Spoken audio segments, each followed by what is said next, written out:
السلام علیکم ورحمۃ اللہ وبرکاتہ۔ نحمدہ ونصلی علی رسولہ الکریم، الصلاۃ والسلام علی سید الانبیاء والمرسلین وعلی آلہ واصحابہ اجمعین، اما بعد فاعوذ باللہ من الشیطان الرجیم، بسم اللہ الرحمن الرحیم۔ قل بفضل اللہ وبرحمتہ فبذلک فلیفرحوا هو خیر مما یجمعون۔ صدق اللہ و مولانا رسولہ النبی الامین المکین الکریم وعلی آلہ الشاہدین والشاکرین والحمد للہ رب العالمین۔ آئیے ہم اور آپ مل کر اپنی غلامی کا ثبوت دیتے ہوئے سب سے پہلے گنبد خضرا میں آرام فرمانے والے آقا، بے کسوں کے کس بے بسوں کے بس، حضور مکی مدنی تاجدار مدینہ، سرور و قلب و سینہ جناب احمد مجتبیٰ محمد مصطفیٰ صلی اللہ تعالیٰ علیہ وسلم کی بارگاہ گوہر بار میں درود و سلام کا ہدیہ نشاور کریں۔ پڑھیے بآواز بلند، اللہم صلی علی محمد وعلی آل محمد وبارک سلم صلو علیہ، الصلاۃ والسلام علیک یا رسول اللہ صلی اللہ تعالیٰ علیہ وسلم۔ اور ایک مرتبہ عقیدت و محبت کے ساتھ نبی اور آل نبی کے بارگاہ میں درود و سلام کا ہدیہ نشاور کریں۔ اللہم صلی علی محمد وعلی آل محمد وبارک سلم صلو علیہ، الصلاۃ والسلام علیک یا رسول اللہ صلی اللہ تعالیٰ علیہ وسلم۔ الحمدللہ، آج کا جو موضوع ہے میلاد النبی صلی اللہ تعالیٰ علیہ وسلم کی خوشی منانا، اس کے متعلق کل جمعرات رات میں عید میلاد النبی صلی اللہ تعالیٰ علیہ وسلم کی جو شب منائی گئی، اس میں یہ آدھا موضوع ہوا تھا، اور انشاءاللہ عز و جل یہ پہلا جمعہ ہے میلاد النبی صلی اللہ تعالیٰ علیہ وسلم کی خوشی منانا، ویڈیو نمبر 2 ہے۔ انشاءاللہ آج اس موضوع کو مکمل کیا جائے گا۔ میں نے قرآن کریم فرقان حمید کی آیت 11ویں پاری کی سورہ یونس کی آپ کے سامنے تلاوت فرمائی ہے۔ اللہ تبارک و تعالیٰ قرآن مجید فرقان حمید میں ارشاد فرماتا ہے، قل بفضل اللہ وبرحمتہ فبذلک فلیفرحوا هو خیر مما یجمعون۔ اللہ تبارک و تعالیٰ 11واں پارہ سورہ یونس میں ارشاد فرماتا ہے، آیت کا ترجمہ ہے کہ تم فرماؤ اللہ ہی کے فضل اور اسی کے رحمت اور اسی پر چاہیے کہ خوشی کریں۔ یہ اللہ تبارک و تعالیٰ قرآن مجید فرقان حمید میں اپنے حبیب کریم صلی اللہ تعالیٰ علیہ وسلم سے ارشاد فرمانے کے لیے کہہ رہا ہے کہ قل بفضل اللہ، اے حبیب کریم صلی اللہ علیہ وسلم آپ اپنے لوگوں سے، آپ اپنی امت سے کہہ دیجئے اللہ ہی کا فضل اور اللہ ہی کی رحمت، یعنی جب کبھی اللہ کا تم پر فضل ہو اور جب کبھی تمہارے اوپر اللہ تبارک و تعالیٰ کی رحمت ہو تو فلیفرحوا، تو اس پر خوشی منائیں۔ کیا کریں؟ اللہ تبارک و تعالیٰ قرآن مجید فرقان حمید میں کیا فرما رہا ہے کہ اسی پر چاہیے کہ خوشی کریں، خوشی منائیں۔ هو خیر مما یجمعون، ان سب دھن دولت سے بہتر ہے جو تم جمع کرتے ہو، یعنی ان تمام چیزوں سے یہ چیز بہتر ہے کہ اللہ تبارک و تعالیٰ کے فضل پر، اللہ تبارک و تعالیٰ کی رحمت پر خوشی منانا ان تمام چیزوں سے بہتر ہے جو ہم جمع کرتے ہیں۔ ہوا خیر مما یجمعون، جو تمہارے پاس مال و دولت ہے، جو بھی تم جمع کرتے ہو، ان تمام چیزوں سے بہتر ہے کہ اللہ کی رحمت اور اللہ کے فضل پر تم خوشی مناؤ۔ اب دیکھیں کہ اللہ تبارک و تعالیٰ کی رحمتیں تو بہت سی ہیں، اللہ تبارک و تعالیٰ کے انعام، اللہ تبارک و تعالیٰ کے فضل تو بہت ہیں۔ اللہ تبارک و تعالیٰ نے جب کبھی بھی ہمارے اوپر فضل کیا، اللہ تبارک و تعالیٰ نے ہمارے اوپر رحمت نازل فرمائی، تو اللہ تبارک و تعالیٰ نے کبھی بھی احسان نہیں جتلایا کہ میں نے تم پر احسان کیا ہے، لیکن ایک فضل، ایک رحمت، ایک نعمت ایسی ہے کہ اللہ تبارک و تعالیٰ نے ہمارے اوپر اتاری اور کہتا ہے کہ اللہ تبارک و تعالیٰ کہ ہم نے تم پر احسان کیا، اور وہ رحمت کون سی ہے؟ وہ جناب محمد رسول اللہ صلی اللہ تعالیٰ علیہ وسلم۔ یعنی اللہ تبارک و تعالیٰ کہتا ہے کہ جب میں نے تمہیں میں سے تمہارے رسول کو جب میں نے بھیجا، یہ قرآن کریم فرقان حمید کا آیت کا ترجمہ ہے کہ تم ہی میں سے میں نے تمہارے رسول کو جب بھیجا تو اے لوگو میں نے تم پر احسان کیا۔ کیا کیا؟ احسان کیا۔ اللہ تبارک و تعالیٰ کسی نعمت کا، کسی رحمت کا، کسی فضل کا احسان نہیں جتلاتا، لیکن بات جب حضور نبی کریم صلی اللہ تعالیٰ علیہ وسلم کی آئی تو اللہ تبارک و تعالیٰ نے فرمایا کہ اے لوگو میں نے تم پر احسان کیا۔ تو اللہ کی رحمتیں بہت ہیں، اللہ کے انعامات بہت ہیں، اللہ کے فضل بہت ہیں۔ ان تمام رحمتوں میں، انعامات میں، فضل میں سے ایک نعمت، ایک رحمت، ایک فضل حضور صلی اللہ تعالیٰ علیہ وسلم کا اس دنیا میں تشریف لانا، اس دنیا میں تشریف لانا، یہ ہمارے لیے فضل ہے اور ہمارے لیے رحمت ہے۔ لوگ یہ کہتے ہیں کہ حضور نبی اکرم صلی اللہ تعالیٰ علیہ وسلم کی ولادت کی خوشی منانا کہاں سے ثابت ہے؟ کیا قرآن میں اس کا ذکر ہے کیا حدیث میں اس کا ذکر ہے کیا؟ تو اللہ تبارک و تعالیٰ سورہ یونس میں ارشاد فرماتا ہے کہ جب کبھی میرا لوگوں پر فضل ہو یا پھر رحمت ہو، لوگوں کو چاہیے کہ اس پر خوشی کریں، کیا ہو؟ خوش ہوں۔ فَلْيَفْرَحُوا، اللہ تبارک و تعالیٰ۔ تو ایک سوال یہ ہے، کیا حضور صلی اللہ تعالیٰ علیہ وسلم اللہ تبارک و تعالیٰ کے طرف سے رحمت نہیں ہے؟ وَمَا أَرْسَلْنَاكَ إِلَّا رَحْمَةً لِّلْعَالَمِينَ۔ کیا حضور صلی اللہ تعالیٰ علیہ وسلم اللہ تبارک و تعالیٰ کی طرف سے فضل بن کر نہیں آئے؟ اگر کوئی اس کا انکار کر دے تو وہ کافر ہو جائے گا۔ تو بے شک حضور صلی اللہ تعالیٰ علیہ وسلم اللہ تبارک و تعالیٰ کی طرف سے رحمت بن کر آئی ہیں۔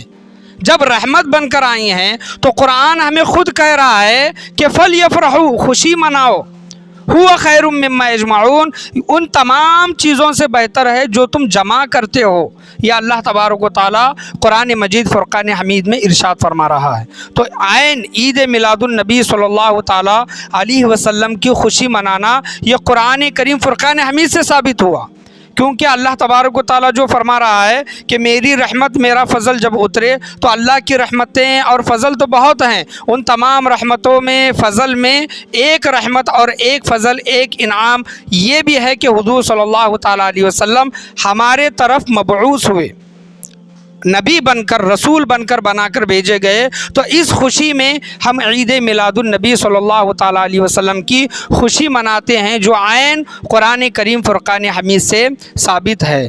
اور دادا ہمارے پیر و مرشد کہتے ہیں کہ تمہارے خاطر خدائے واحد، دادا پیر و مرشد حضرت خواجہ حسین چشتی نظامی رحمۃ اللہ علیہ کہتے ہیں کہ تمہارے خاطر خدائے واحد نے ساری مخلوق ہے بنائی، تمہارے خاطر خدائے واحد نے ساری مخلوق ہے بنائی، جو تم نہ ہوتے تو کچھ نہ ہوتا، درود تم پر، سلام تم پر، کریم آقا رحیم مولا، درود تم پر، سلام تم پر، ہمارے ماوا، ہمارے ملجا، درود تم پر، سلام تم پر۔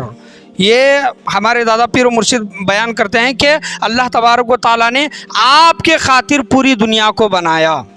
اور حدیث قدسی ہے، اللہ تبارک و تعالیٰ فرماتا ہے، حدیث ہے کہ اللہ تبارک و تعالیٰ فرماتا ہے کہ اے حبیب، اگر آپ کو بنانا، آپ کو پیدا کرنا، آپ کو مبعوث کرنا مقصود نہ ہوتا، مقصد نہ ہوتا، تو خدا کی قسم ہم کسی چیز کو نہ بناتے۔ یہ سب ہے میرے کملی والے کا صدقہ، محمد نہ ہوتے تو کچھ بھی نہ ہوتا۔ یہ کیوں بولا جا رہا ہے؟ یہ عین حدیث کے مطابق بولا جا رہا ہے۔ حضور صلی اللہ تعالیٰ علیہ وسلم کے خاطر ان تمام جہانوں کو اللہ تبارک و تعالیٰ نے بنایا ہے، اور اللہ تبارک و تعالیٰ نے اپنے نور سے نبی کے نور کو بنایا۔ یہ کل رات میں ہی میں بیان کیا تھا کہ اپنے نور سے نبی کے نور کو بنایا، اور نبی کے نور سے تمام مخلوق کو بنایا، یہاں تک حضرت آدم علیہ السلام کی تخلیق بھی حضور صلی اللہ تعالیٰ علیہ وسلم کے نور سے ہوئی۔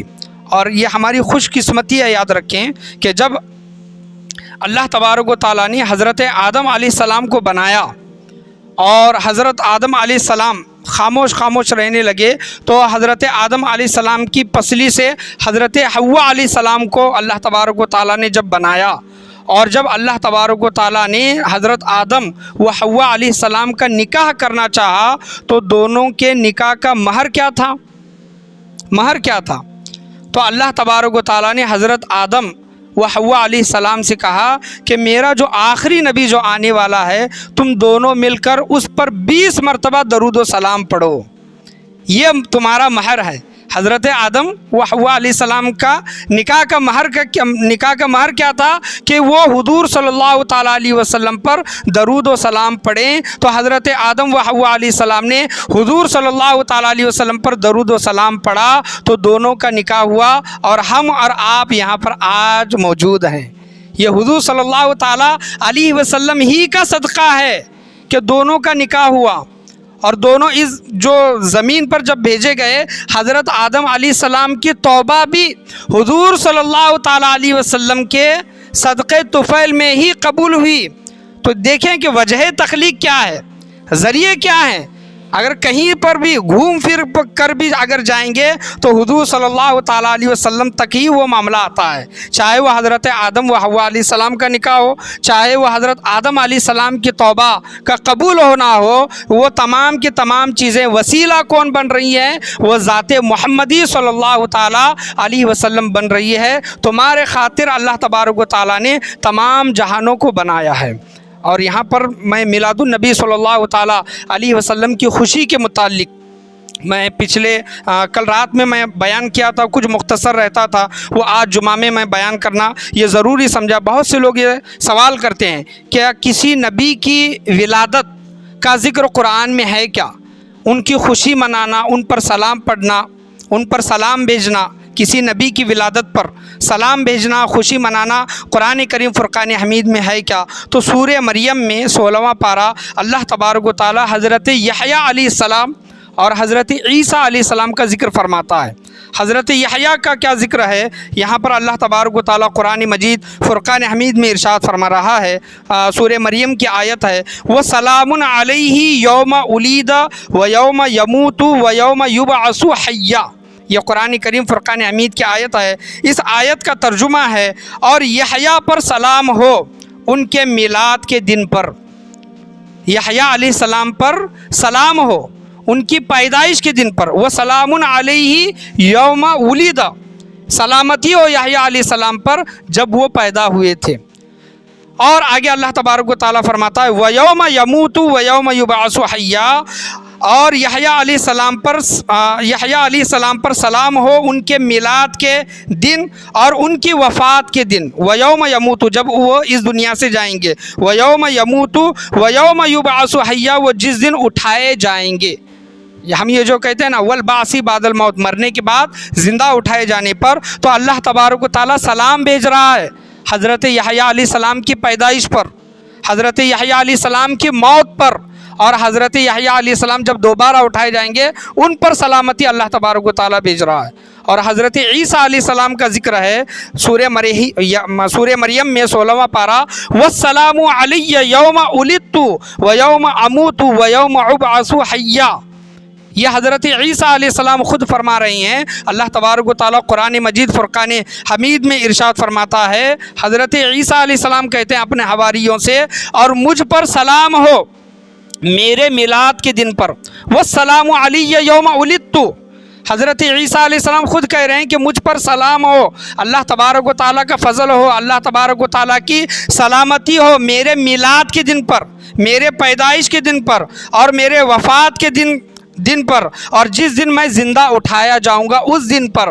حضرت عیسیٰ علیہ السلام قرآن کریم فرقان حمید میں ارشاد فرما رہی ہیں. تو اس بات سے پتہ چلا کہ نبی کی پیدائش پر بھی سلام پڑھا جاتا ہے اور نبی کی وفات پر بھی سلام پڑھا جاتا ہے. خود اللہ تبارک و تعالیٰ قرآن کریم فرقان حمید میں ان کی پیدائش پر، ان کی وفات پر، ان کی وصال پر، ان کے زندہ اٹھائے جانے پر اللہ تبارک و تعالیٰ قرآن کریم فرقان حمید میں سلامتی بھیجتا ہے. تو بے شک تمام نبیوں کے نبی، حضرت عیسیٰ علیہ السلام کے بھی نبی، حضرت یحییٰ علیہ السلام کے بھی نبی، ان کے امام جس دن پیدا ہوئے ہیں تو ان کے امتی اس دن ان پر سلامتی بھیجتے ہیں، حضور صلی اللہ تعالیٰ علیہ وسلم کی ولادت کی خوشی مناتے ہیں، صلاۃ و سلام پڑھ کر خوشی کا اظہار کرتے ہیں. تو یہ تو ہوا قرآن کریم فرقان حمید.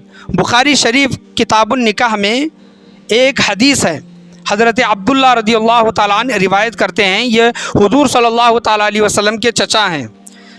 وہ بخاری شریف میں ایک حدیث روایت کرتے ہیں کہ انہوں نے حضور صلی اللہ تعالیٰ علیہ وسلم کے چچا جو اسلام کے سب سے بڑے دشمن تھے اور اسلام کے سب سے بڑے کافر، دنیا کا سب سے بڑا کافر جس کو کہا جاتا ہے وہ ابو لہب ہے۔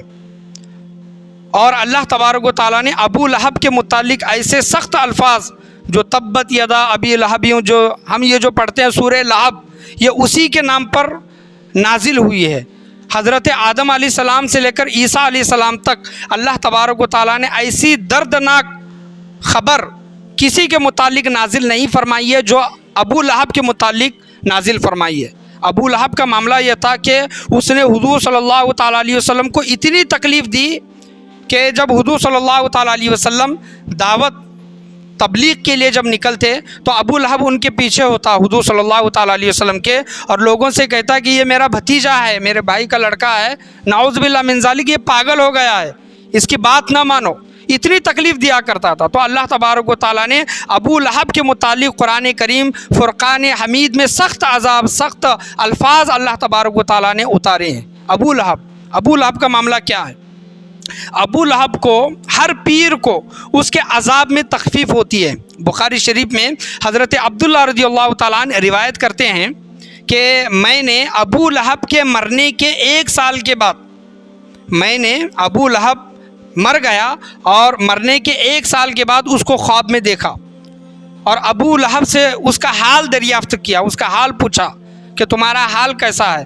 تو ابو لہب حضرت عباس سے کہتا ہے، حضور صلی اللہ تعالیٰ علیہ وسلم کے چچا، وہ کہتا ہے کہ جب سے مرا ہوں طرح طرح کے عذاب میں مبتلا ہوں، جب سے مرا ہوں طرح طرح کے عذاب میں کوئی کمی نہیں ہے، لیکن ہاں پورے ہفتے کا ایک دن آتا ہے اور وہ ایک دن پیر کا دن ہے، سوموار کا دن ہے، اور اس پیر کے دن میں اللہ تبارک و تعالیٰ میرے انگلیوں سے پانی کا چشمہ جاری کرتا ہے، میں اس کو چوستا ہوں، اس پانی کو پیتا ہوں، اس کو چوستا ہوں، اور میرے عذاب میں تخفیف ہوتی ہے۔ تو عبداللہ بن عباس رضی اللہ تعالیٰ عنہ نے پوچھا کہ اس کی وجہ کیا ہے؟ تو اس کی وجہ یہ ہے کہ جب حضور صلی اللہ تعالیٰ علیہ وسلم پیدا ہوئے تھے اور یتیم تھے، ان کے ابا جان حضرت عبداللہ رضی اللہ تعالیٰ عنہ حیات نہیں تھے، یتیم تھے۔ حضرت آمینہ رضی اللہ تعالیٰ عنہ کی جب حضور صلی اللہ تعالیٰ علیہ وسلم کی جب ولادت ہوئی تو حضرت ابو لہب کی ایک لونڈی تھی، ایک خادمہ تھی جس کا نام سویبہ تھا، اور وہ حضرت آمینہ رضی اللہ تعالیٰ عنہ کی خدمت میں تھی۔ اور جب حضرت آمینہ رضی اللہ تعالیٰ عنہ کو بیٹا ہوا، حضور صلی اللہ تعالیٰ علیہ وسلم پیدا ہوئے، تو اسی خوشی میں سویبہ نے ابو لہب کے پاس جا کر یہ کہا کہ تمہارے مرحوم بھائی کو، یعنی حضرت عبداللہ کو، ان کے گھر بیٹا پیدا ہوا ہے۔ تو ابو لہب کو خوشی ہوئی، یعنی خوشی کس وجہ سے ہوئی کہ میرے بھائی کے گھر میں بیٹے کی ولادت ہوئی ہے، میرا بھائی تو اس دنیا سے چلا گیا ہے لیکن اس کا بچہ اس دنیا میں آیا ہے، وہ یتیم ہے۔ تو اس خوشی میں ابو لہب نے اپنی خادمہ، اپنی نوکرانی، اپنی لونڈی کو انگلی کے اشارے سے آزاد کیا اور کہا کہ میں اپنے بھائی کی بیٹی کی خوشی میں تجھے آزاد کرتا ہوں، تو آزاد کرتا ہوں۔ اس وجہ سے ابو لہب کہتا ہے کہ پیر کے دن جب میں نے حضور صلی اللہ تعالیٰ علیہ وسلم کی ولادت کی خوشی منائی تھی، وہ دن پیر کا دن تھا، اور اللہ تبارک و تعالیٰ پیر کے دن میں میرے عذاب میں تخفیف کرتا ہے، کیونکہ یاد رکھیں کہ ابو لہب کفر پر مرا ہے، اور جب کافر کفر کی حالت میں مرتا ہے، وہ دنیا میں کتنے بھی اچھے کام کرے، اس کا نیک بدلہ اس کو آخرت میں قبر میں نہیں ملتا۔ اگر کافر نیک کام بھی کرتا ہے تو دنیا میں اس کو اس کا نیک بدلہ مل جاتا ہے، تاکہ وہ اللہ تبارک و تعالیٰ کی بارگاہ میں آخرت میں یہ کہہ نہ سکے کہ اے باری تعالیٰ، میں دنیا میں نیک اچھے کام کر کے آیا ہوں، کفر کی حالت پر مرا ہوں، تو مجھے انعام دے۔ تو اللہ تبارک و تعالیٰ اس کو وہ انعام دنیا ہی میں دے دیتا ہے، آخرت میں اس کا کچھ صلہ نہیں ملتا۔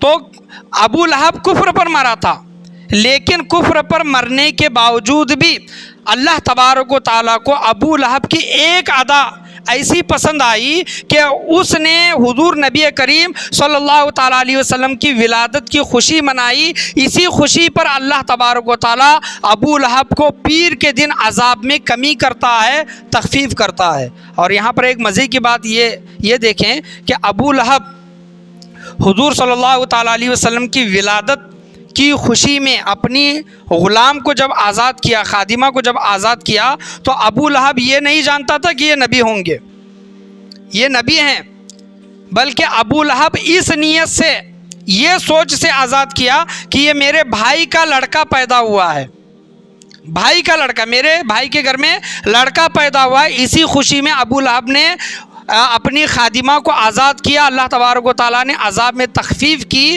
تو جب ابو لہب اپنے بھائی کے بیٹے کی خوشی میں یہ سمجھ کر آزاد کرنے کے بدلے میں اس کو عذاب میں تخفیف ملتی ہے، تخفیف ہوتی ہے، اور اس کا بدلہ اس کو قبر میں مل رہا ہے، ہم اور آپ تو حضور صلی اللہ تعالیٰ علیہ وسلم کو نبی مانتے ہیں، نبی آخر الزماں مانتے ہیں، رسول مان کر ان کی ولادت کی خوشی مناتے ہیں، نبی مان کر ان پر ایمان رکھ کر حضور صلی اللہ تعالیٰ علیہ وسلم کی ولادت کی خوشی مناتے ہیں۔ جب ابو لہب کو اجر و انعام مل سکتا ہے تو ہمیں اس کا اجر و انعام کیوں نہیں ملے گا؟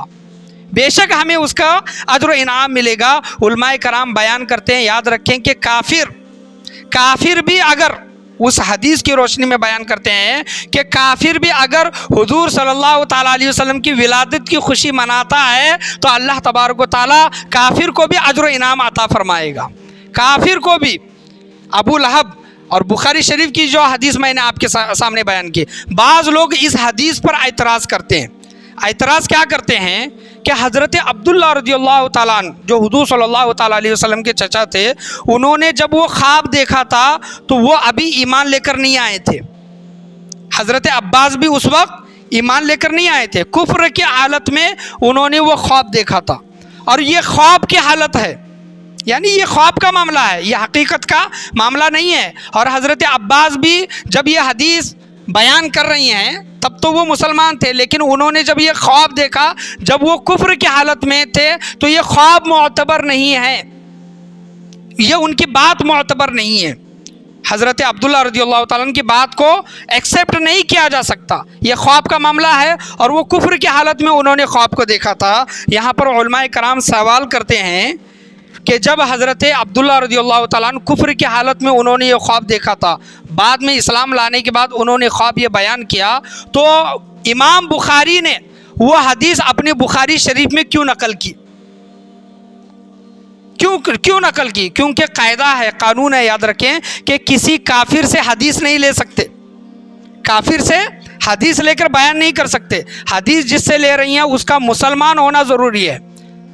اور حضرت عبداللہ رضی اللہ تعالیٰ جب یہ حدیث بیان کر رہی ہیں تب تو وہ ایمان لے کر آ چکے تھے، ایمان لانے کے بعد انہوں نے خواب کو بیان کیا۔ یاد رکھیں کہ جتنے بھی ائمہ کرام ہیں، حدیث کو جمع کرنے والے ہیں، وہ بہت تحقیق کر کے، جانچ پڑتال کر کے وہ حدیث لیا کرتے تھے، اس کو جمع کرتے تھے، پھر دوسرے لوگوں تک پہنچاتے تھے۔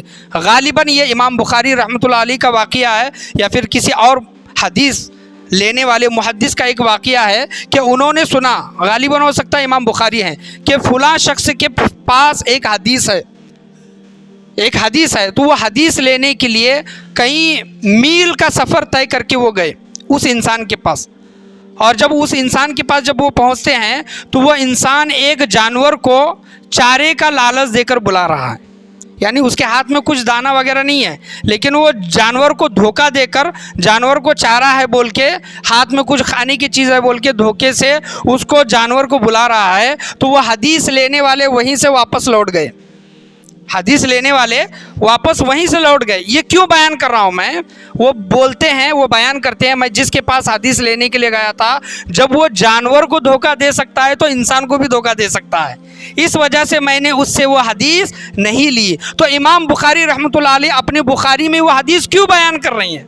جانچ پڑتال کر کے، تحقیق کر کے ہی وہ چیز بیان کی گئی ہے، اور بیان کرنے والے کوئی عام انسان نہیں بلکہ حضور صلی اللہ تعالیٰ علیہ وسلم کے سگے چچا حضرت عبداللہ رضی اللہ تعالیٰ عنہ بیان کرتے ہیں، اپنے بھائی کا حال بیان کرتے ہیں کہ ابو لہب کے ساتھ یہ معاملہ ہو رہا ہے کہ لیکن اس کو پیر کے دن عذاب میں تخفیف ہوتی ہے۔ عذاب میں تخفیف کیوں ہو رہی ہے؟ کیونکہ اس نے نبی کی ولادت پر بھائی کا بیٹا جان کر، بھتیجا جان کر ولادت کی خوشی منائی تھی۔ اللہ تبارک و تعالیٰ تعالیٰ نے اس کو اجر و انعام عطا فرمایا ہے۔ بے شک آج کے دور میں کوئی حضور صلی اللہ تعالیٰ علیہ وسلم کی ولادت کی خوشی مناتا ہے، جیسے کہ قرآن کریم فرقان حمید میں اللہ تبارک و تعالیٰ کا فرمان ہے، قل بفضل اللہ وبرحمتہ فبذلک فلیفرحوا هو خیر مما یجمعون۔ اے حبیب آپ فرماؤ، تم فرماؤ اللہ ہی کے فضل اور اسی کے رحمت اور اسی پر چاہیے کہ خوشی کریں، اللہ کے فضل پر، اللہ کی رحمت پر لوگ خوشی کریں۔ تو حضور صلی اللہ تعالیٰ علیہ وسلم کی بعثت، اس دنیا میں آنا، اس سے بڑی خوشی کی بات اور کیا ہو سکتی ہے؟ اس سے بڑا فضل اللہ تبارک و تعالیٰ کا اور کیا ہو سکتا ہے کہ ہمارے درمیان اللہ تبارک و تعالیٰ نے نبی آخر الزماں کو بھیجا۔ یہ اللہ تبارک و تعالیٰ کا سب سے بڑا انعام ہے، یاد رکھیں، سب سے بڑی نعمت ہے حضور صلی اللہ تعالیٰ علیہ وسلم کی بعثت دنیا میں ہونا، ہمارے طرف مبعوث ہونا۔ یہ اللہ تبارک و تعالیٰ کا تمام نعمتوں میں، تمام انعامات سے سب سے بڑا انعام حضور صلی اللہ تعالیٰ علیہ وسلم کا اس دنیا میں تشریف لانا ہے، اور ہم اسی بنا پر حضور صلی اللہ تعالیٰ علیہ وسلم کی ولادت با سعادت کی خوشی مناتے ہیں۔ بے شک اللہ تبارک و تعالیٰ اس کا اجر و انعام ہمیں ضرور عطا فرمائے گا۔ ایک یہ جو میلاد النبی صلی اللہ تعالیٰ علیہ وسلم جو مناتے ہیں، یہ شریعت کے دائرے میں رہ کر منائیں، شریعت کے دائرے میں، شریعت سے ہٹ کر نہیں۔ یعنی ابھی کوئی ڈی جے لگا رہا ہے، ڈی جے پر ناچ رہا ہے، جھوم رہا ہے، جھنڈے وغیرہ اس کی بے ادبی وغیرہ کر رہا ہے، تو شریعت اس کی اجازت نہیں دیتی، یاد رکھیں۔ جو لوگ بدنام کر رہے ہیں میلاد النبی صلی اللہ تعالیٰ علیہ وسلم کو، جلوس کو جو بدنام کر رہی ہیں، اس کی وجہ ہم نہیں ہیں، وہ لوگ ہیں جو شریعت سے ہٹ کر، شریعت کے دائرے سے باہر جا کر عید میلاد النبی صلی اللہ تعالیٰ علیہ وسلم سیلیبریٹ کرتے ہیں۔ یاد رکھیں کہ وہ ثواب نہیں کما رہی ہیں، وہ گناہ کما رہی ہیں، اور اس کو عید میلاد النبی صلی اللہ تعالیٰ علیہ وسلم کی خوشی منانا نہیں بولا جا سکتا۔ حضور صلی اللہ تعالیٰ علیہ وسلم کی ولادت کی خوشی منانا کیا ہے؟ اس دن آپ روزہ رکھو، اس دن آپ صدقہ و خیرات کرو، آپ شریعت کے دائرے میں رہ کر جلوس نکالو، آپ نعرے لگاؤ، آپ نعت نبی صلی اللہ تعالیٰ علیہ وسلم پڑھو۔ یہ اسلام اس کی ہرگز اجازت نہیں دیتا کہ آپ بائک اسٹنٹ کرو، رکشہ اسٹنٹ کرو، ڈی جے لگاؤ اور اس پر ناچو، نعتیں لگاؤ، اس پر ناچو۔ اسلام اس کی ہرگز اجازت نہیں دیتا، یہ سنیت نہیں ہے۔ یاد رکھیں، یہ اہل سنت والجماعت کو بدنام کرنے والے کام لوگ کر رہی ہیں۔ ان کو کتنا سمجھاؤ، کتنا بولو، وہ اپنا کرنے کا وہ کرتے ہی ہیں، کتنا ہی بولو، لیکن ہمیں اس کی تاکید، ہمیں اس کی سیکھ نہیں دی گئی ہے۔ یاد رکھیں، ہمیں یہ سیکھ دی گئی ہے کہ حضور صلی اللہ تعالیٰ علیہ وسلم کی ولادت کی خوشی مناؤ، لیکن شریعت کے دائرے میں رہ کر مناؤ۔ شریعت جس چیز کو منع کرتی ہے اس چیز سے آپ رکو۔ اللہ کی بارگاہ میں دعا ہے، اللہ تبارک و تعالیٰ ہم تمام لوگوں کو بولنے سننے سے زیادہ اس پر عمل کرنے کی توفیق اور رفیق عطا فرمائے۔ حضور صلی اللہ تعالیٰ علیہ وسلم کی ولادت باسعادت پر خوب خوشیاں منانے کی اللہ تبارک و تعالیٰ ہم تمام لوگوں کو توفیق و رفیق عطا فرمائے، اور شریعت کے دائرے میں رہ کر جلوس نکالنے کی اور عید میلاد النبی صلی اللہ تعالیٰ علیہ وسلم منانے کی اللہ تبارک و تعالیٰ ہم تمام لوگوں کو توفیق و رفیق عطا فرمائے۔ یاد رکھیں کہ عید میلاد النبی صلی اللہ تعالیٰ علیہ وسلم کی خوشی میں اگر کوئی 1 روپے بھی خرچہ کرتا ہے، اللہ تبارک و تعالیٰ اس کا وہ 1 روپیہ ضائع جانے نہیں دے گا۔ یاد رکھیں، ابو لہب کا جو ہمیں جو ایک مثالی واقعہ ہے یہ جو ملا، یاد رکھیں کہ جب وہ کافر رہ کر اپنی جب خادمہ کو جب وہ آزاد کرتا ہے تو اس کے بدلے میں اللہ تبارک و تعالیٰ عذاب میں تخفیف کرتا ہے۔ ہم تو ایمان والے مسلمان حضور صلی اللہ تعالیٰ علیہ وسلم کے امتی ہیں، جب حضور صلی اللہ تعالیٰ علیہ وسلم کی ولادت باسعادت کی خوشی میں خرچ کرتے ہیں تو اللہ تبارک و تعالیٰ اس مال میں اور زیادتی فرماتا ہے۔ بیکار کا خرچ نہ کریں اور فضول خرچی نہ کریں، بلکہ جتنی ضرورت ہے اتنا خرچ کرنے کی کوشش کریں۔ اللہ کی بارگاہ میں دعا ہے، اللہ تبارک و تعالیٰ ہم تمام لوگوں کو بولنے سننے سے زیادہ اس پر عمل کرنے کی توفیق و رفیق عطا فرمائے۔ آج کے بیان میں، آج کے درس میں، بولنے میں، سننے میں، سمجھنے میں، سمجھانے میں کسی بھی قسم کی غلطی، کمی، بیشی، کوتاہی، خامی، بھول چوک ہوئی ہو، اللہ تبارک و تعالیٰ محض اپنے فضل و کرم سے اسے معاف عطا فرمائے۔ لا الہ الا اللہ محمد الرسول اللہ صلی اللہ تعالیٰ علیہ وسلم۔